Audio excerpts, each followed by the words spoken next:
अस्सलाम वालेकुम दोस्तों, मैं हूं बिलाल और आपको अबाबिल यूट्यूब चैनल पर वेलकम करता हूं।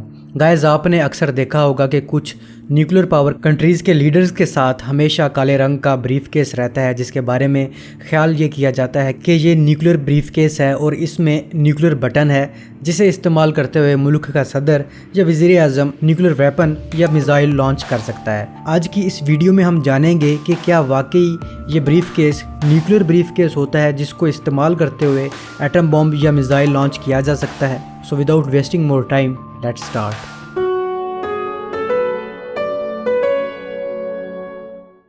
गाइस, पाकिस्तान की बात करने से पहले मैं अमेरिका की बात करूंगा ताकि आपको सारी बात समझ आ सके।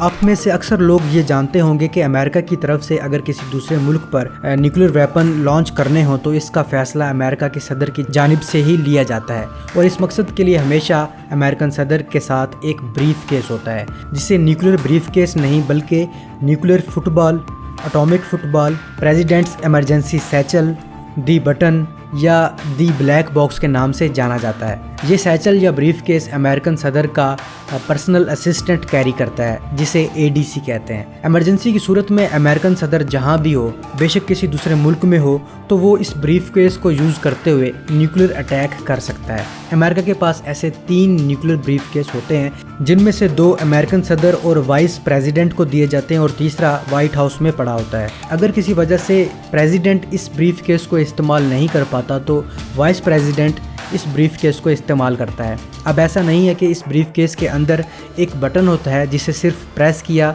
और न्यूक्लियर अटैक हो गया। इसका एक पेचीदा प्रोसेस होता है। इस ब्रीफ केस में लॉन्च कोड्स होते हैं जिन्हें यूज़ करते हुए न्यूक्लियर वेपन्स इस्तेमाल किए जाते हैं। दोस्तों, वाइट हाउस मिलिट्री ऑफिस के फॉर्मर डायरेक्टर बिल गली अपनी किताब ब्रेकिंग कवर में लिखते हैं कि इस फुटबॉल यानी कि इस ब्रीफ केस में 4 चीज़ें होती हैं। इसमें एक ब्लैक बुक होती है जिसमें लिस्ट होती है या ऑप्शन होते हैं कि कहाँ कहाँ न्यूक्लियर स्ट्राइक की जाए। इसके अलावा एक 3x5 इंच का कार्ड होता है जिसमें ऑथेंटिकेशन कोड्स होते हैं जो कि प्रेसिडेंट की आइडेंटिटी कंफर्म करते हैं। एक और लिस्ट होती है जो कि सिक्योर बंकर्स पर मुश्तमिल होती है जहां प्रेसिडेंट इमरजेंसी में पनाह लेता है। और इसके अलावा एक इमरजेंसी ब्रॉडकास्ट सिस्टम होता है जिसे यूज़ करते हुए प्रेसिडेंट हदायत जारी करता रहता है। कहा जाता है कि इस ब्रीफ केस का वज़न 45 पाउंड होता है। सो जब प्रेसिडेंट ने फैसला कर लिया हो कि न्यूक्लियर अटैक करना है तो अपने पर्सनल असिस्टेंट से ब्रीफ केस लेकर इसे ओपन करेगा और एक command signal joint chief of staff को भेजा जाएगा और फिर अटैक ऑप्शन पर सेक्रेटरी ऑफ डिफेंस और चेयरमैन ऑफ जॉइंट स्टाफ से रिव्यू लिया जाएगा। याद रहे कि अमेरिकन प्रेसिडेंट के इस फैसले को इन दोनों में से कोई नहीं रोक सकता। इस रिव्यू के बाद न्यूक्लियर लॉन्च कोड इशू किए जाएंगे।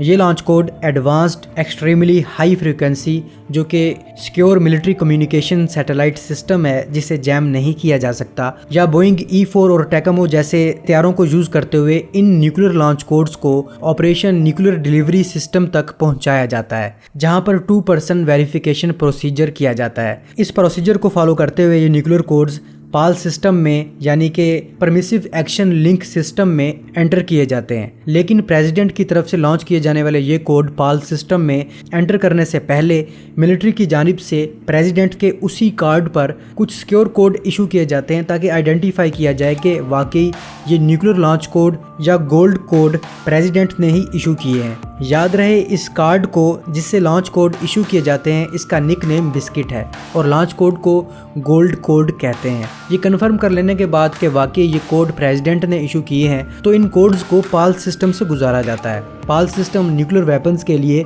एक्सेस कंट्रोल सिक्योरिटी डिवाइस है जिसका मकसद ये है कि न्यूक्लियर वेपन्स का इस्तेमाल अनऑथराइज्ड शख्स ना कर सके या न्यूक्लियर वेपन को कोई गैर मुतल्लका शख्स यूज़ ना कर सके। प्रेसिडेंट की जानिब से दिए गए सारे कोड्स इस सिस्टम से गुजारे जाते हैं और जब सारे कोड्स वेरीफाइड हो जाते हैं तो मिलिट्री ये अटैक ऑर्डर्स मुतल्लका यूनिट में भेजती है और मुतल्लका यूनिट्स जिन्होंने न्यूक्लियर वेपन लॉन्च करने होते हैं वो एक दफ़ा फिर ये वेरीफाई करवाती हैं कि ये ऑर्डर्स एक्चुअल प्रेसिडेंट के थ्रू ही आए हैं। ताहम ये सिर्फ वेरीफाई ही करवा सकते हैं, इन ऑर्डर्स को रोक नहीं सकते और जब तक वेरीफाई नहीं होंगे ऑर्डर्स पर अमल नहीं होगा। गाइस, याद रहे कि ये गोल्ड कोड्स या न्यूक्लियर लॉन्च कोड्स रोज़ाना चेंज होते हैं। गाइस आपको ये भी बता दें कि डेविड ई सेंगर की बुक द इनहेरिटेंस के मुताबिक अमेरिका ने पाल सिस्टम की ऑफर पाकिस्तान को भी दी थी ताकि पाकिस्तान के न्यूक्लियर वेपन्स महफूज हो सकें, लेकिन एंड पर यह डिसाइड किया गया कि ये सिस्टम नहीं दिया जाएगा। इसकी रीज़न यही बताई गई कि पाकिस्तान ये सोचता है कि इस किस्म की टेक्नोलॉजी से अमेरिका पाकिस्तान के न्यूक्लियर वेपन्स पर कंट्रोल हासिल कर सकता है और किल स्विच के ज़रिए इन्हें नकारा भी कर सकता है। अब बात करते हैं पाकिस्तान के न्यूक्लियर ब्रीफकेस के बारे में। गाइस 2019 में BBC के एक जर्नलिस्ट ने इमरान खान साहब का इंटरव्यू लिया। ये वो दिन थे जब पाकिस्तान और इंडिया के माबीन टेंशन पीक पर थी। इस इंटरव्यू के बाद जब वज़ीर आज़म जाने लगे तो इनके साथ एक ऑफिसर भी था जिसके हाथ में काले रंग का ब्रीफकेस था। इंटरव्यू लेने वाले BBC के सहाफ़ी का कहना था कि इस ब्रीफकेस में न्यूक्लियर कोड्स थे, सेम एज जैसे अमेरिका के सदर के पास ब्लैक कलर के ब्रीफकेस में होते हैं। गाइस हो सकता है ये बात सच हो, लेकिन फैक्ट्स ये हैं कि पाकिस्तानी सदर या वज़ीर आज़म के पास अमेरिका के सदर की तरह अकेले ही ये फैसला लेने की अथॉरिटी नहीं है। मतलब हमारे वज़ीर आज़म अकेले ही ये फैसला नहीं ले सकते कि न्यूक्लियर वेपन्स यूज़ करने हैं या नहीं।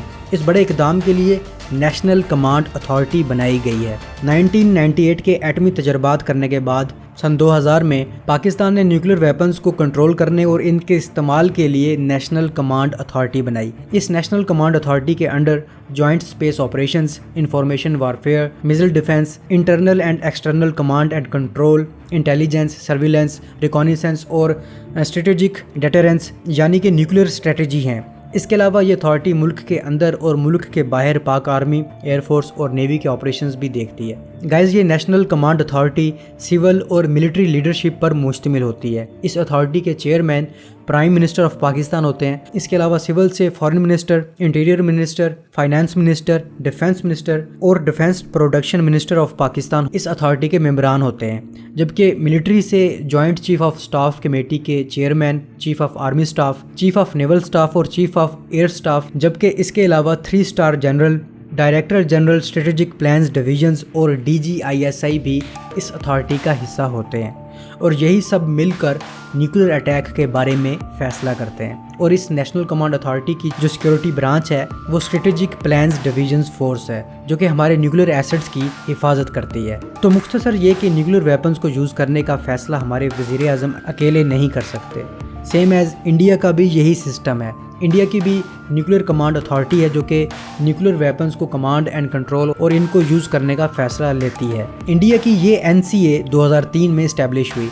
अब सवाल ये बनता है कि अगर हमारे prime minister nuclear brief case नहीं रखते तो इनके साथ हमेशा एक ऐसा ऑफिसर क्यों होता है जो कि एक ब्रीफ केस उठाए रखता है? तो दोस्तों इसके 2 ही जवाब हैं। एक तो ये कि इस बैग में प्राइम मिनिस्टर के काम के मुतालिक इंपॉर्टेंट डॉक्यूमेंट्स हो सकते हैं और दूसरा ये ख्याल किया जाता है कि ये brief case based foldable protection armour होती है जो कि किसी अटैक की सूरत में PM को डिफेंड करने के लिए यूज़ की जाती है। लेकिन दोस्तों मेरी ज़ाती राय ये है कि पाकिस्तानी PM के साथ ये बैग सिर्फ इम्पोर्टेंट डॉक्यूमेंट्स के लिए होते हैं।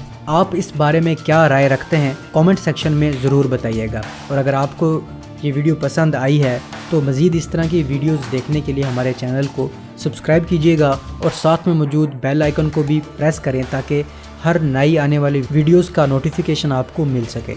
अब तक के लिए इतना ही, मिलता हूँ एक नई और दिलचस्प वीडियो के साथ। तब तक के लिए इजाज़त, अल्लाह हाफ़िज़।